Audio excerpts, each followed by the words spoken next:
The year is 2024, and the setting is a faded suburb outside Columbus, Ohio, where the streets are wide, the yards are big, and the secrets go deeper than the basements.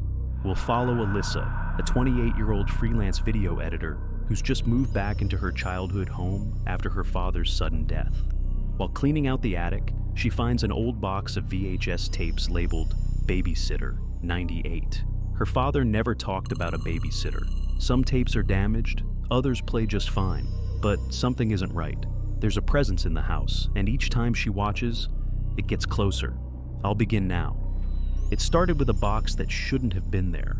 Alyssa found it wedged behind an old insulation panel in the attic, the cardboard eaten at the corners, a tangle of black VHS tapes inside. No labels except for a scrawled word on each spine in Sharpie, Babysitter, followed by different dates. Late 1998. She didn't remember having a babysitter. She was 2, maybe 3 years old at the time, but there was something about the tapes, how they smelled like mildew and dust, how her fingers tingled slightly when she touched them. She carried the box down to the living room, popped the first tape into the old VCR she'd found in the basement, and pressed play. Static. Then, a flicker of color. A grainy living room. The couch in the exact spot hers sat now. The same ugly curtains. The footage was handheld, shaky. Someone was laughing softly. Female voice, maybe 16 or 17. "I'm babysitting for the Morgans again," she said into the lens. "The kid's asleep. It's boring. So I'm making a video diary. Hi, future me." The girl had braces, thick bangs, and a Walkman clipped to her jeans. Alyssa stared at the screen, heart drumming faster than it should. She didn't recognize the girl. Her parents had never mentioned her. The girl set the camera on a shelf, angled toward the hallway.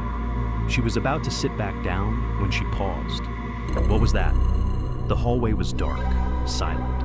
She crept over to the edge and leaned in. Alyssa found herself leaning forward too, like something was about to move. Then the girl chuckled.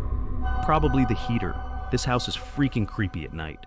She turned off the camera. The tape kept rolling. Alyssa frowned.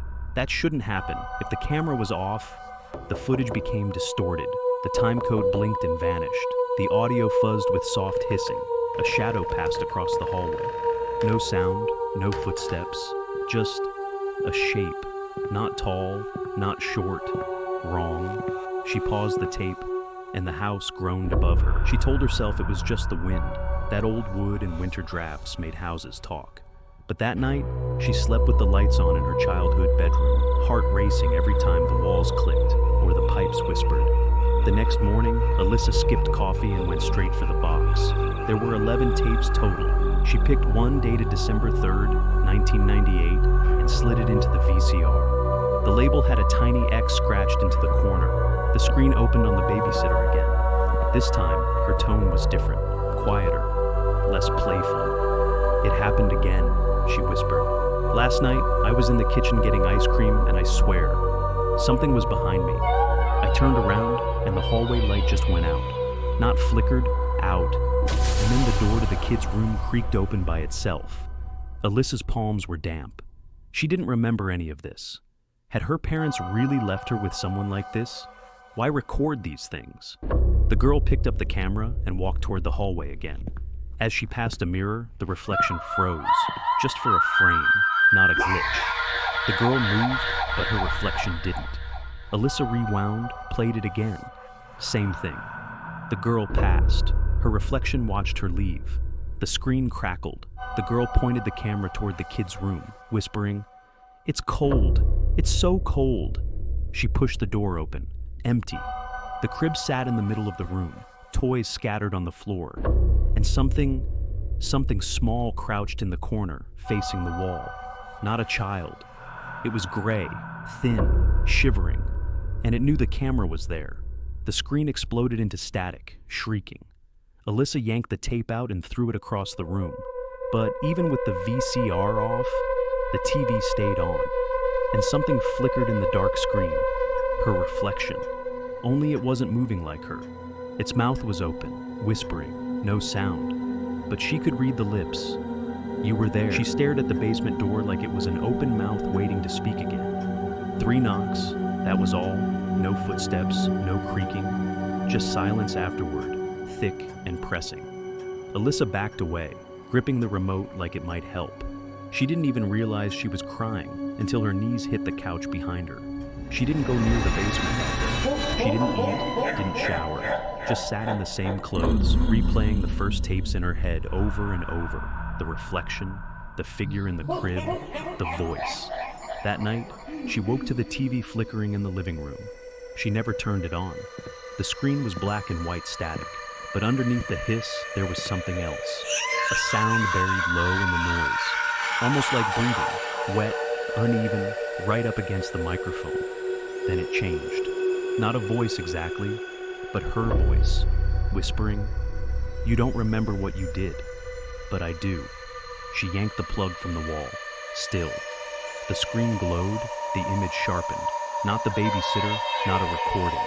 It was her, Alyssa, on the screen, but younger, maybe 3, sitting on the kitchen floor, clutching a stuffed bear.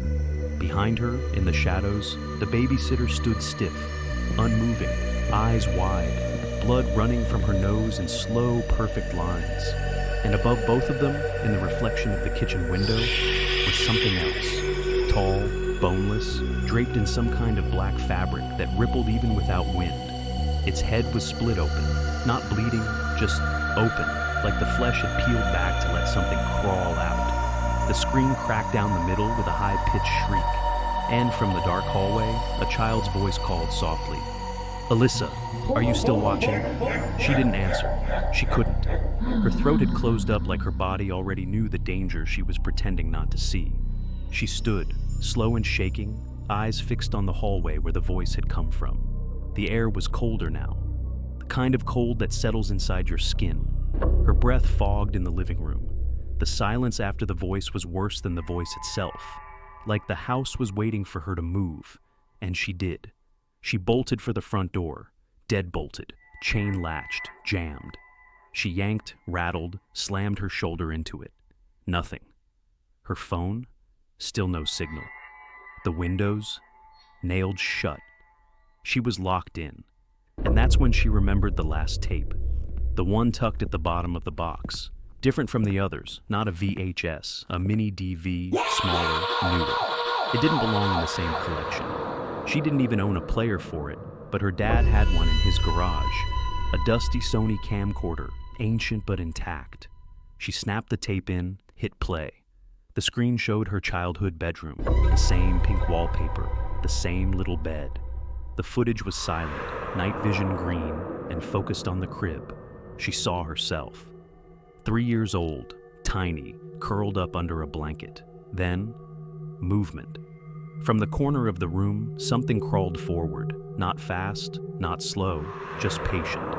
It had arms, but no hands, just pointed ends, like bone that had grown too far and snapped. Its head was wrapped in something tight, plastic, gauze, cloth, and it dragged long threads of itself behind like spider silk. It didn't touch the child, it just stood over her, watching, breathing. And then, it turned. As if it knew she was watching now. The grown Alyssa. On the tape, the thing moved toward the camera, fast. The screen went black. A moment later, the tape crackled back to life. New footage. The babysitter. She looked wrong. Pale. Lips gray. Her eyes stared too wide, too still. She was holding the camera herself now, and whispering. "I buried the truth in the basement. I thought it would stay. But your family opened the door the night you were born. It lives through you now. It waits." Then her eyes darted. Off screen. And she screamed. The camera dropped. The last frame froze on something rushing the lens. Bone white, grinning. The basement door creaked open behind Alyssa. The sound of the basement door creaking open was worse than a scream. It wasn't fast, wasn't dramatic. It was slow, inviting. Like someone opening a room for a guest who was already coming down the hall. Alyssa turned her head toward it, but she didn't want to. It was like her body was moving on its own, drawn to the darkness yawning below the staircase. No lights, just that smell, wet earth and mold, and the heavy silence of something waiting. She grabbed her phone, flicked on the flashlight. The beam barely cut the dark. She called out just to hear her own voice. "Hello? No answer, no movement, but her phone buzzed in her hand, a new voicemail. She hadn't even heard the ring. It was from her own number. Hands shaking, she hit play, static, then breathing, then a voice, her own voice. "You're already down here." She dropped the phone. Her feet were moving again, down the steps, one by one, no control, like something had taken over and puppeted her limbs. She wanted to scream, wanted to turn back, but the deeper she went, the less she remembered why she was afraid. At the bottom, her flashlight flickered, and then it showed the room. The walls were covered in children's drawings, crude, violent, torn faces, limbs, eyes scratched out, stick figures floating upside down. In the middle of the room was a pile of something wrapped in tarps and duct tape. She stepped closer. The air buzzed. She peeled the first layer back. Hair, brown, matted. Then the shoulder, the teeth, the braces. It was the babysitter, rotten and folded like a secret no one was supposed to find. Alyssa fell to her knees. The flashlight rolled across the floor, casting wild shadows. Her breath caught in her throat, and she heard it again. That child's voice. But this time, it wasn't behind her. It was inside her. "We were never playing. You were always part of it." Then the tarped body twitched, and every light in the house went out. The dark wasn't silent, not anymore. It hummed, low, like a power line right above your skull. Alyssa's ears rang. Her teeth ached. The body on the floor moved again, just slightly, enough for her to hear the plastic shift. Her flashlight was gone, swallowed by the dark. She couldn't see the stairs, couldn't see her own hands. And then, a flicker of light. Not hers. The basement TV, the old one her dad used for football games, clicked on with a mechanical ka-chunk. No remote, no signal, just snow. And something standing in front of it. Not a shadow, not a hallucination. It had her shape, her size, same face, same eyes. But it smiled wider, too wide, like it wasn't made to smile but learned how. The doppelgänger lifted its hand and pointed to the tarped body. Then, in Alyssa's own voice, it said, "You left her down here. You forgot what you saw." A jolt of memory slammed through her head. The babysitter, screaming, crying, the door slamming. Her father's arms lifting 3-year-old Alyssa and saying, "Don't look. She's just sick. She has to stay down there until it's over." Alyssa's mother, standing at the top of the stairs, hand over her mouth, nodding. They left her. They left the girl in the basement. Alyssa watched, and now she remembered. She staggered backward, the air growing colder, thicker, pressing in like wet cloth. The tarps peeled back on their own, not violently, gently, like hands unwrapping a gift. And what came out? It wasn't the babysitter anymore. It had worn her face once. It had worn others. But it was old. Older than her house. Older than her family. A thing that lived in secrets and silence and the gaps in memory. Alyssa tried to run, but her legs wouldn't move. It leaned in close, its voice in her voice, soft and loving and wrong. "You were the first. You brought me in, and now you'll bring the next." Its fingers touched her forehead, and Alyssa saw them. Tapes, dozens of them, hundreds, each labeled with a name, each a record of someone who watched. The screen cut to black. In the real world, days later, the house would be found empty, the front door wide open, the VCR still humming. Inside the tape deck, a fresh one, newly labeled, Sharpie on the spine. Alyssa, 2024.